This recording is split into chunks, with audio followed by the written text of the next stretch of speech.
कुर्बे क़यामत के करीब अल्लाह ताला हजरत जिब्रील अलैहिस्सलाम को जमीन पर भेजेंगे और वो इस दुनिया से कुरान पाक, तमाम आलमे इल्म, हजर असवद, मौका में इब्राहिम, हजरत मूसा अलैहिस्सलाम का ताबूत और 5 नहरें, ये 6 चीजों को रूहें जमीन से उठा ले जाएंगे और इस दुनिया में लोग इन 6 बरकतों से बिल्कुल महरूम हो जाएंगे। फिर उस वक्त कयामत से पहले कुछ ऐसे खूंखार कौम आएंगे जिनके औरतें 1000 से ज्यादा बच्चे पैदा करने की ताकत फकुबत वाली होगी और वह लोग बहुत ही ताकतवर होंगे जिससे लड़ने की पावर किसी भी इंसान के पास नहीं होगा। इसीलिए उनके खौफ और हैबत से इंसान अपने अपने जानवरों के साथ अपने घरों में छुपे होंगे, क्योंकि वह लोग जहाँ से गुजरेंगे उस जगह के जंगली जानवर, परिंदे, पानी, हरी वो सूखी चीजों, सांपों, बिच्छुओं और इंसानों तक को चट यानी जिंदा खा जाएंगे और जो कुछ भी उनके रास्ते में आएगा सब निस्तो नाबूद यानी तबाह हो बर्बाद कर देंगे। तो मेरे प्यारे दोस्त, कयामत सीरीज के 6ठे वीडियो में हम आप लोगों को याजूज माजूज के बारे में पूरी मुकम्मल जानकारी बताने वाले हैं, जैसे याजूज व माजूज कौन है, किस तरह इस दुनिया पर हमला करेंगे और अभी वह कहाँ हैं और उस जगह उन्हें किसने कैद किया था और याजूज माजूज किसकी नस्ल से हैं, वगैरह वगैरह। तो आप लोगों से गुजारिश है कि आप लोग इस वीडियो को पूरा देखें और हो सके तो एक लाइक, कमेंट, शेयर करके अपने दोस्त और घर वालों को भी दिखाएं। तो मेरे भाई, अल्लाह की बनाई इस दुनिया में लगभग 20,000 से ज्यादा मखलूक हैं। जिस तरह जमीन को पैदा किया गया उसी तरह से कयामत के वक्त फना भी किया जाएगा और इस दुनिया में ऐसी बहुत सी कौम गुजरी हैं जिन्होंने बेइंतहा जुल्म किया और जुल्म के वजह से अंधेरे हर तरफ छाए हुए थे, जिनको खत्म करने के लिए अल्लाह ने अपने नबियों को इस दुनिया में भेजा। इन्हीं जालिम कौमों में से एक कौम के बारे में हम आपको बताएंगे जिन्हें हम याजूज माजूज कहते हैं। तो मेरे प्यारे दोस्त, दज्जाल के कत्ल के बाद जब लोग अमन के साथ जिंदगी गुजार रहे होंगे उसी दौरान अल्लाह ताला हजरत ईसा अलैहि सलाम को हुक्म देगा कि तमाम मोमिनों को माउंट सीना यानी कोहे तूर पर ले जाएं, उसी जगह जहां हजरत मूसा अलैहि सलाम अल्लाह से बात किया करते थे,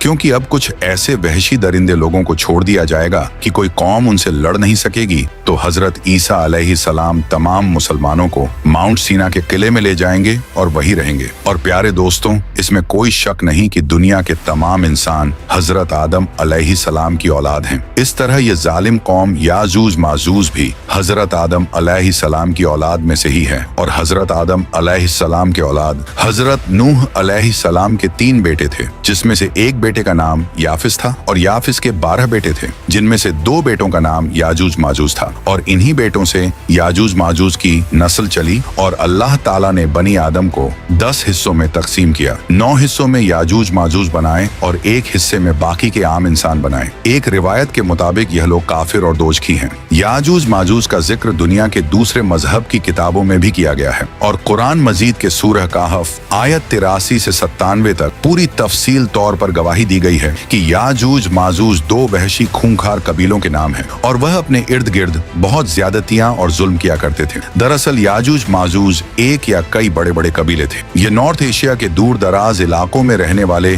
जंगजू डाकू किस्म के लोग थे और याजूज और माजूज चौड़े चेहरे व छोटी छोटी आंखों वाले लोग होंगे। उनका रंग गोरा होगा और बाल काले होंगे। उनके चेहरे जैसे मंडी हुई बालें यानी कुशादा गोल होगा और ये बड़े लंबे चौड़े कद के होंगे। इनका रोज का मामूल बन गया था कि पहाड़ की दूसरी तरफ से ये खूंखार याजूज माजूज बड़ी तादाद में आकर इंसानी दुनिया में हमलावर होते और हर चीज को तबाह बर्बाद कर देते। ये कौम इतनी खूंखार थी कि ये बड़े बड़े दरिंदों को भी खा जाया करते, सांप और बिच्छू को भी नहीं छोड़ते थे। जब ये बहार के दिनों में निकलते तो सारी खेतियां उजाड़ दिया करते थे और हर चीज को तबाह बर्बाद कर दिया करते, यहाँ तक के इंसानों को भी खा जाया करते थे। उनके लिए इंसानों को हलाक करना, माल मवेशी लूटना और खेत खलियान को तबाह बर्बाद करना एक मामूली सी बात बन गई थी। और उस वक्त लोग निहायत खौफ की हालत में इस जमीनी आफत से निजात पाने के लिए अपने रब से गिड़गिड़ा कर दुआएं करते थे कि अचानक एक सुबह जब वह लोग सोकर उठे तो देखा कि हजारों की तादाद में आलीशान अजनबी फौज उनके मैदानों में खेमाजन है। ये देखकर वह लोग हैरान और खौफजदा हो गए। फिर उस कौम के चंद सरदार उस फौज की तरफ गए और फौज के सिपाह सालार से बात करने की ख्वाहिश जाहिर की और इजाजत मिलने के बाद सरदारों को फौज के सिपाह सालार के खेमे में पेश किया गया। सिपाह सालार ने सरदारों को खुश आमदीद कहते हुए उन्हें यह यकीन दिलाया कि उनकी फौज न तो उनके इलाकों पर कब्जा करेगी और न ही उनके माल मवेशी और खेत खलियान को कोई नुकसान पहुंचाएगी। सरदार सिपाह सालार का नरम रवैया और अच्छा अखलाक देखकर बहुत खुश हुए। लेकिन जब उन्हें बताया गया कि पहले उनको दुनिया के अजीम बादशाह जुल्करनैन के सामने पेश किया जाएगा, तो वह बहुत हैरान हुए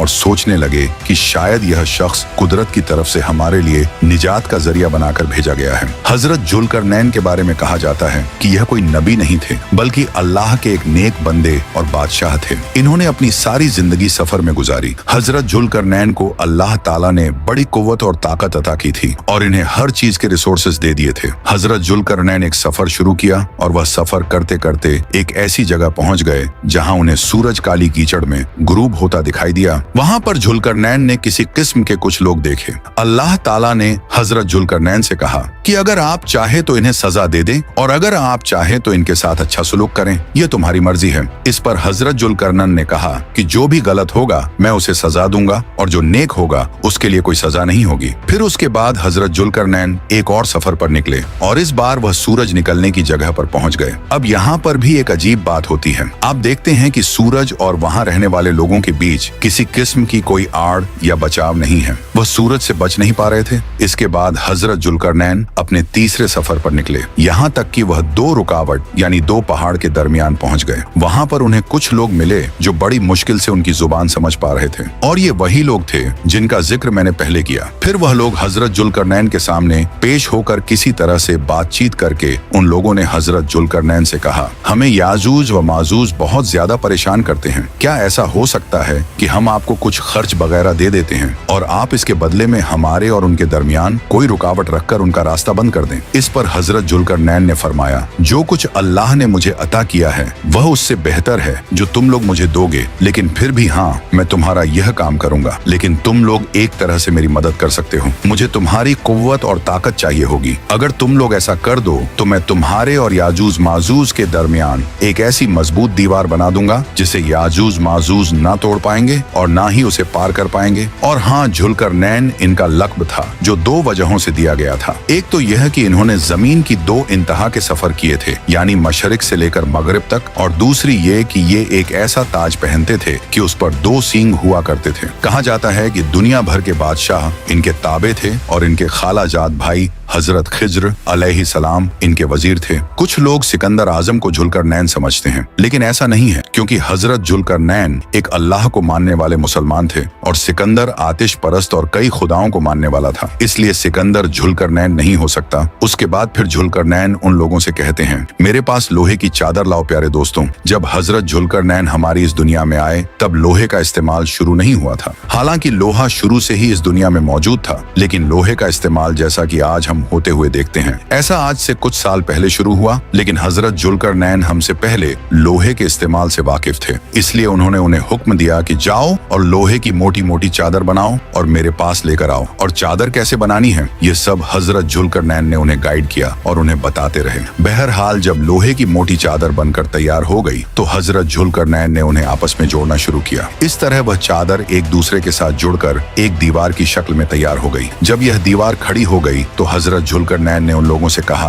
कि अब इस लोहे को हवा दो। तो उन लोगों ने एक तरह की धूप के जरिए उस लोहे में हवा दी। इससे वह लोहे की दीवारें गर्म हो गई और फिर किसी तरह से हजरत जुल्करनैन ने एक तरह की वेल्डिंग करवाकर चादरों को एक दूसरे को आपस में सील दिया और उनके दरमियान कोई गैप, कोई दरार बाकी ना रहा और वह एक सिंगल दीवार बन गई। फिर हजरत जुल्करनैन ने कहा कि पिघला हुआ तांबा लाओ। फिर वह पिघले हुए तांबे को गर्म लोहे के ऊपर डाल दिया। तांबा इसलिए डाला क्योंकि तांबा फ्लेक्सिबल होता है ताकि जलजले की सूरत में दीवार गिरने से बच जाए। और इस तरह बादशाह ने पहाड़ों के दरमियान लोहे की एक बड़ी और ऊंची दीवार खड़ी कर दी और याजूज माजूज का इस दीवार पर चढ़ना नामुमकिन हो गया। लेकिन ऐसा भी हो सकता है कि वह दीवार जो हजरत जुल्करनैन ने याजूज माजूज को बंद करने के लिए बनाई थी, वह दो पहाड़ों के दरमियान ना होकर एक गाड़ के दरमियान भी हो सकती है। और हो सकता है कि याजूज माजूज किसी बड़ी गाड़ में रहते हो और उसमें से निकल कर आते हो और हजरत जुल्करनैन ने उसी गाड़ के मुंह को उस बड़ी दीवार से बंद किया हो। फिर दीवार बनाने के बाद हजरत जुल्करनैन ने कहा, मैंने तुम्हारे लिए दीवार बना दी है जो कि बहुत मजबूत है, लेकिन जब मेरे रब की मर्जी होगी तो यह टूटकर रेजा रेजा हो जाएगी। तो इस तरह यह कौम हमारी दुनिया से पूरी तरह से अलग हो गई। लेकिन आज भी वह इस दीवार के पीछे रहकर याजूज माजूज हर रोज अपनी दीवार में खुदाई की कोशिश कर रहे हैं और वह इस दीवार को तोड़ने की मुसलसल कोशिश कर रहे हैं और वह हर रोज उस दीवार को चाटते चाटते पतली से पतली कर देते हैं। लेकिन तभी उन लोगों को सूरज की रोशनी दिखाई नहीं देने के कारण उनका सरदार कहता है कि अब लौट चलो, बाकी कल खो देंगे, और उन्हें हुक्म मिलता है कि काम बंद कर दो, अब कल आएंगे और कल खो देंगे। लेकिन अगले दिन जब वो वापस आते हैं तो दीवार फिर से पहले जैसी हो चुकी होती है, और ऐसा कयामत तक होता रहेगा, और उनकी ये कोशिश कयामत तक जारी रहेगी। यहाँ पर एक बात काबिले जिक्र है कि याजूज माजूज के दीवार तोड़ने में एक लफ्ज का अहम किरदार है, और वो लफ्ज है इंशाअल्लाह। वह रोज दीवार तोड़ने के लिए आते हैं लेकिन नाकाम हो जाते हैं, क्योंकि अल्लाह ताला ने उनसे दीवार तोड़ने की तौफीक छीन रखी है, और इस लफ्ज की अदायगी को भी। लेकिन वक्त मुकर्रर पर इनकी जुबान से ये लफ्ज यानी इंशाअल्लाह खुद ब खुद आ जाएगा। हालांकि वह मुसलमान नहीं है, लेकिन फिर भी उनका सरदार कहेगा चलो बाकी का काम इंशाअल्लाह कल पूरा कर देंगे। इस तरह वह शर पसंद कौम दीवार तोड़ने में कामयाब हो जाएगी। कब जब कयामत के करीब हजरत ईसा अलैहिस्सलाम तमाम मुसलमानों को माउंट सीना के किले में ले जाएंगे, और उस वक्त याजूज माजूज को बाहर आते ही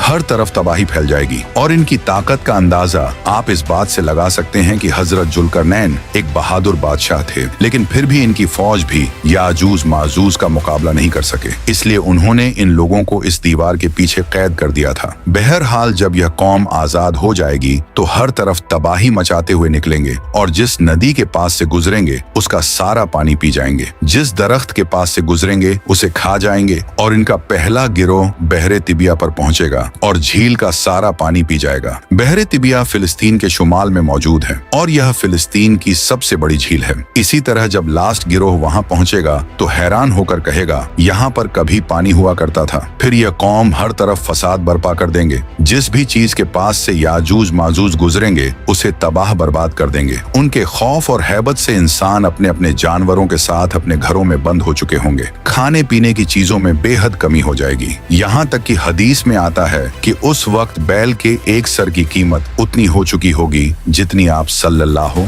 ताला अलैहि वसल्लम के जमाने में 100 दीनार हुआ करते थे। पूरी दुनिया के सड़कों पर वीरानी छा चुकी होगी, धूल मिट्टी खाक उड़ रही होगी, और इंसान गायब हो चुके होंगे। और उस वक्त अगर कोई आवाज आ भी रही होगी तो वह याजूज माजूज के हंसने और चीखने चिल्लाने की आवाज होगी। और फिर ऐसा वक्त आ जाएगा कि सारी जमीन पर याजूज माजूज का ही कब्जा होगा। जमीन को मुकम्मल तौर पर वीरान कर देने के बाद याजूज माजूज कहेंगे अब जमीन वाले सब मर चुके हैं, अब आसमान वालों की बारी है, लिहाजा अब वह आसमान की तरफ अपने तीर चलाएंगे तो तीर खून से भरकर वापस होंगे। अब सवाल उठता है कि इतने एडवांस दौर में वह तीरों का इस्तेमाल क्यों करेंगे? तो जवाब यह है कि याजूज माजूज हजरत नूह अलैहिस्सलाम के बेटे याफिस की औलाद में से हैं, और अगर हथियारों की बात की जाए तो याफिस का दौर तीर और कमानों का ही था। लिहाजा हम यह कह सकते हैं कि जब वह लोग बाहर आएंगे तो वह जिन हथियारों से बखूबी वाकिफ हैं वह तीर कमान ही होंगे, क्योंकि उन्होंने तीर कमान का ही इस्तेमाल किया हुआ है। उनको पता ही तीरों कमान का है,